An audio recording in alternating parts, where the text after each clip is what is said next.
you enjoy a traditional seaside visit, then you're only 2 miles from Sizewell Beach, 6 miles from Aldeburgh, and only half an hour's drive to Southwold.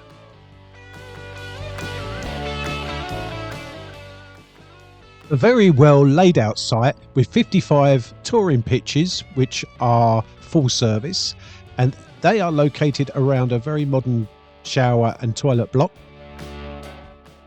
You can stretch your legs with a visit to the large playing area to the right of the site, which houses 2 tennis courts, a children's play area, a driving range, and also a bowls area. You can borrow the equipment from the reception area.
Lumpa head.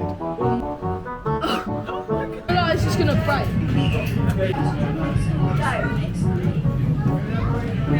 All part of life's rich tapestry.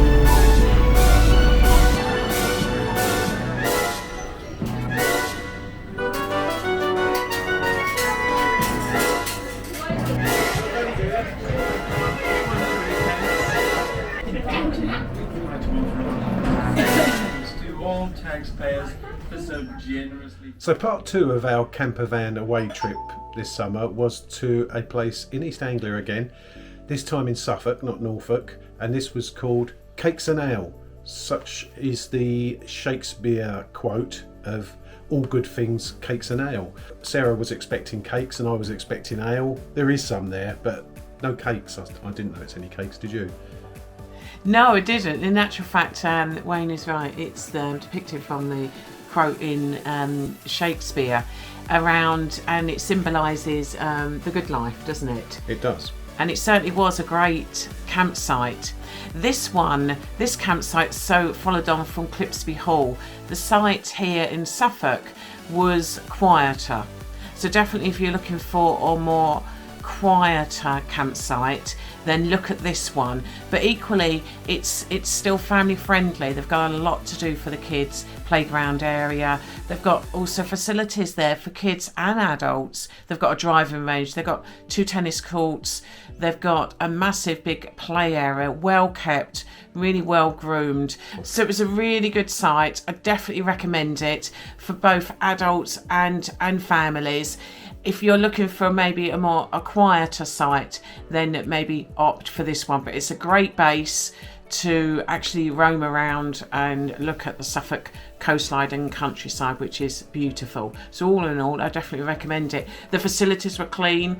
The toilet, laundry room, everything centred in the centre of the campsite was really clean and constantly being kept. They couldn't do enough to help. There's a bar on the site as well, open Friday, Saturday and Sunday, so that's always great. So if those that do want to partake in a alcoholic beverage, maybe look to go at a weekend if you wanted to sample the bar. But as I say, they couldn't do enough for you. The sports facilities on the site was all free, was all included in the price of the actual campsite, and I think it was really good value for money, wasn't it? So all in all, I definitely would recommend it and would rush back to this site. I actually preferred this site to Clipsby Hall. Clipsby Hall being a more family orientated site. This site caters for families but also has an adults only area if you want a bit more peace and quiet. Very well kept. Obviously being the Leiston Air Base during the Second World War with the American planes flying from there. There's also the history there. They've got that small shelter that I showed you during the video. Very well worth. You feel the kind of history looking through all the newspaper cuttings and everything from the missions that were flown there. So if you like that kind of thing, you're going to like it. The leisure activities are included. You can borrow tennis rackets and balls. I'm not swearing. YouTube, I'm not swearing. Only 10 amp electric on this site, but that was fine for what we needed. Very, very windy. Where Clipsby Hall is in the woodland and obviously protected by the trees, this one is being an old airfield. It's very windy. It nearly blew over our Quest Screen Pro 4 tent kind of gazebo effort. It was quite scary in some places, but everything very clean. The bar at the weekend, the barman there very friendly and helpful and jolly. Lady on the reception was told us about all the places nearby to go to eat and everything. Near to Aldeburgh, close to Southwold if you like those traditional Suffolk beaches. And all in all, I can't wait to go back. Yes, it's again another site that's about £50 a night for the all-weather pitches, but very good value for money. With isn't campsites now, even club sites, if you're a member of any of the clubs, these cost £35 a night now. So, for the extra facilities and the ease of the locations, I think that represents decent value again, especially if you're going away as a family. You have plenty of space on the grass to put up a gazebo or your awning if you're in a caravan. So all in all, I can't wait to get back to Cakes and Ale. Just take your own cakes, basically. An ale. Yeah. So if you've been to Cakes and Ale before, let us know in the comments below. If you don't mind, please subscribe, like and share where possible. And hopefully we'll see you on our travels, and we'll see you on the next video. Cheers. Bye for now.